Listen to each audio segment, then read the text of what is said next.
But just as she was drawing near her destination, a huge stretch of thorns and brambles suddenly came into view. Despair set in and began to weigh on her heart. If only someone could help me, I would give anything in return. The girl's heartfelt wish in her moment of desperation did not go unheard. Wait! There's no mechanism for the final thicket! Ugh, I must have forgotten to check those boards. According to the story, those thickets should be gone from the stage now, right? Yes, total oversight on my part. Ugh, what a pain. I can help! Traveler, catch!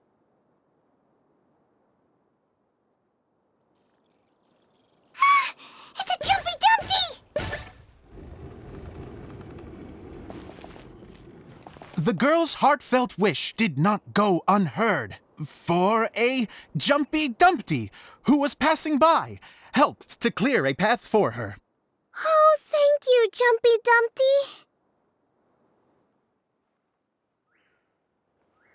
And so the girl continued her journey deeper into the forest. But what she found there was not a lamp, but a mage glowing with fire. So, just to clarify, it was supposed to be the mage who helped burn a path through the thicket. Save it for the end, man! The mage took pity on the girl and handed her a bottle. Then, the mage began to tell the story of how the bottle came into her possession. The fiery mage had an adventurous spirit and enjoyed taking long journeys. On one such journey, while taking rest in an oasis, she found a beautiful bottle by a crescent-shaped lake. Klee, quick! Get in the light! Coming! She was an extraordinary mage, with the power to grant people their wishes. She turned the bottle into a thing of equally extraordinary power. But the only place that it could make wishes come true was inside of the bottle. Oh me! Oh my! Look at this wonderful bottle of mine! It could make a fine toy. But better still, a sojourner's home. The fiery mage blew into the bottle, allowing it to grant one single wish outside its glass walls. Oh, am I supposed to blow into it? Whoa, it lit up! A flame was kindled within the bottle, and it began to glow a fiery red, just like the mage herself.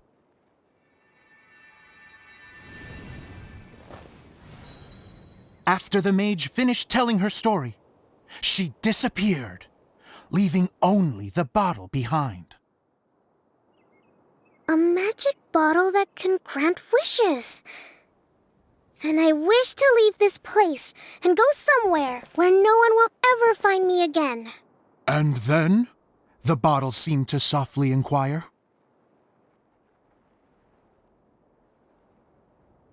I don't know. The flame in the bottle faded as the girl's single wish was granted, and she found herself in the middle of the desert, far away, where no one could ever find her.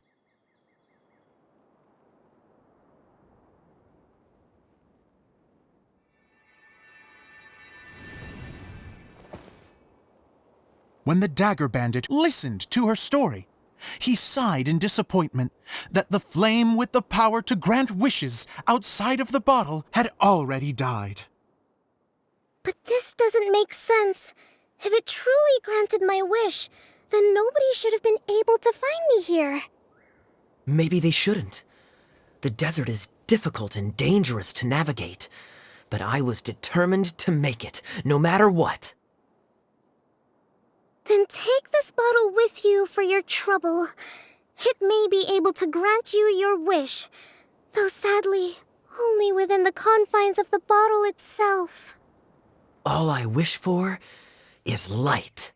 Honoring the bandit's request, the girl wished for light inside the bottle, and sure enough, it lit up. They found that while the light was only generated within, it could nonetheless shine through the glass and reach anywhere in the outside world. Even though it doesn't burn as brilliantly as the light that shone before, this is still an extraordinary light. What will you do after I take the bottle? I don't know. Well, then maybe you should come back with me. With no reason to refuse, the girl accompanied the dagger bandit back to the land where the light did not shine. They brought light to that place, and the darkness was dispersed, and they lived happily ever after.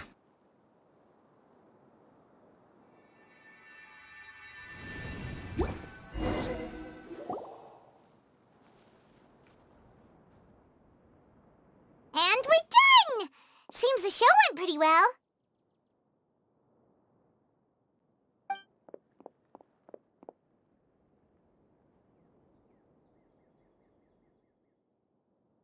Miss Honorary Knight! Didn't I do great? I felt like I really was the fiery mage. Wow, great costume, Glee! As soon as Paimon saw your shadow, she thought straight away, what a cute hat! Glee loves it! Thanks, Mr. Zosimos! Oh, wait, no, I mean, Mr. Director. Mr. Director? Ha! No one's ever called me that before. Thank you, my dear little mage. Thank you so much. Oh, I'm so happy.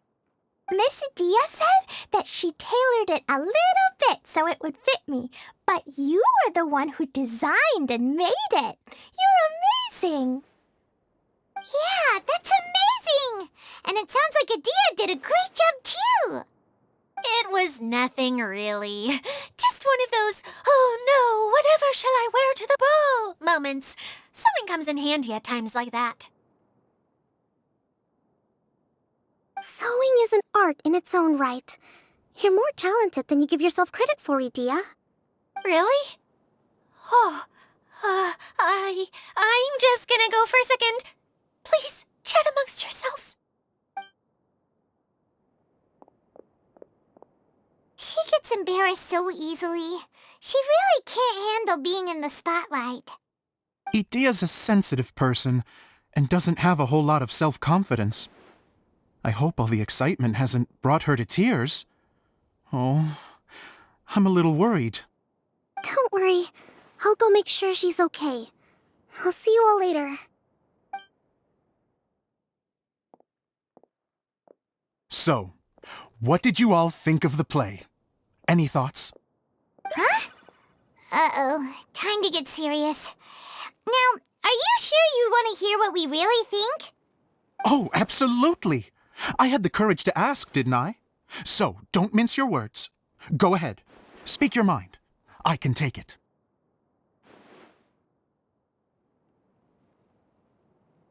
Okay, Paimon will go first. So, the dialogue at the beginning was pretty good, but it ran out of steam as the story went on. Paimon could tell that you ran out of inspiration somewhere along the way.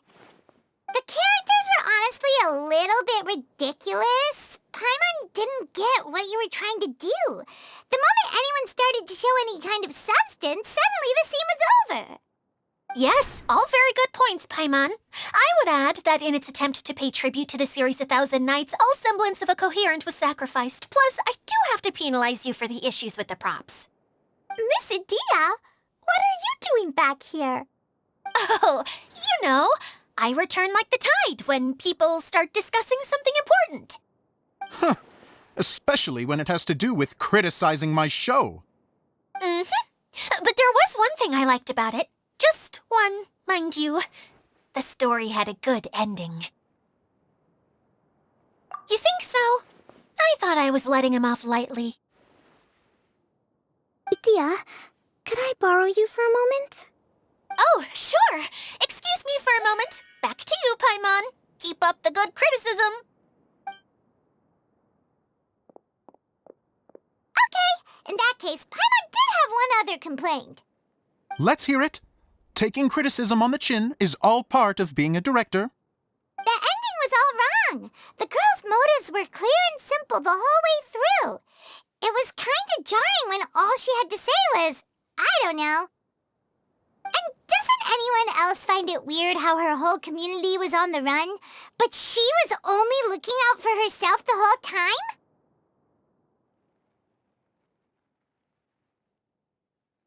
I'm fine. I'm not going to improve without feedback. I also learned a lot this time with the chance to be off stage. To be honest, it was a dream come true. What a great attitude. You don't seem upset at all by our comments. I wouldn't say I'm completely unaffected, but you're only speaking the truth. They're all very valid points. Still, now that Paimon thinks about it, you did finish the script in a bit of a rush. Maybe we were being a little too hard on you. That's perfectly fine. Nothing is as important to me as my work on the stage. We all use our imaginations when we're kids, right? I used to play with dolls and my own cardboard cutouts by the light of an oil lamp. The shadows would come to life and dance on the walls. I never got tired of it. Fast forward to now, and in many ways, I'm still that same little kid, lying on his bed, making sound effects. And I get the same joy from running a show now as I did in my little bedroom theater. Of course, a director can accomplish nothing without a cast and crew. So on that note, I want you to all know that I am eternally grateful to each and every one of you. Hey, don't mention it. We had a blast. Okay, here, take this. Your component, as promised. It's the bottle from the show! The one that lit up when I blew into it. That's right. Can you guess the secret behind why it lights up? Oh, maybe there's an invisible fairy inside that opens its eyes when you blow into it. Bingo! You guessed it. That should do the trick. Oh, wait, this needs tightening up a little. Hold on, this will only take a second.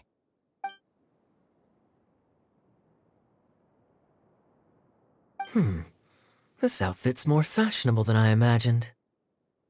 Excuse me, everyone. Do you have a moment? Especially you, Zosimos. Itia wants to do a little something for you. She says it'll be a dream come true. A dream come true? Yes. She said that as useless as she is, she wants to do something for you as the first person to have heard of your dream of being a director. Her words, not mine. I'd have to disagree, though. I have never thought of Itia as a useless person. How is this suddenly about me? If everybody is ready, then I'd like to invite tonight's male lead to take the stage. Ta-da!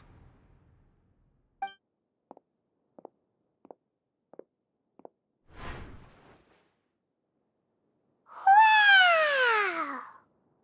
Cool! Kaya's turned into the real Dagger Bandit! How is me changing outfits supposed to make the director's day? It's just a prototype costume. Is he that easy to please? Don't be silly. If I know our director, nothing will make him happier than to see his ideas brought to life by the right actor. Well, then I'm happy to oblige. Who am I to argue with the star of the show? Zosimos drew up countless designs and made a few prototypes before landing on this one. It just needed some tailoring to fit properly, so I made a few stitches here and there. I hope the result isn't a disappointment. Oh, it's perfect. Idia, I'm so touched. Thank you all. You've made me happier than I ever thought I could be.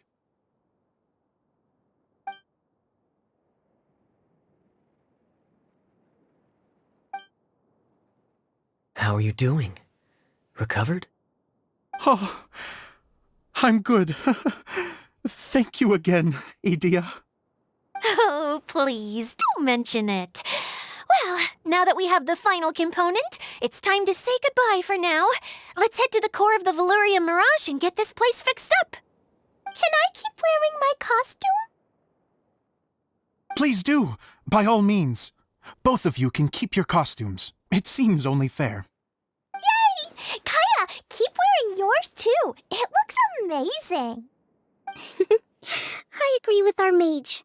I'm sure it's not every day you get to play such an unforgettable character. Sure. I think I can be a bandit for a little longer. Bye-bye, Mr. Director. Take care, my dear friends.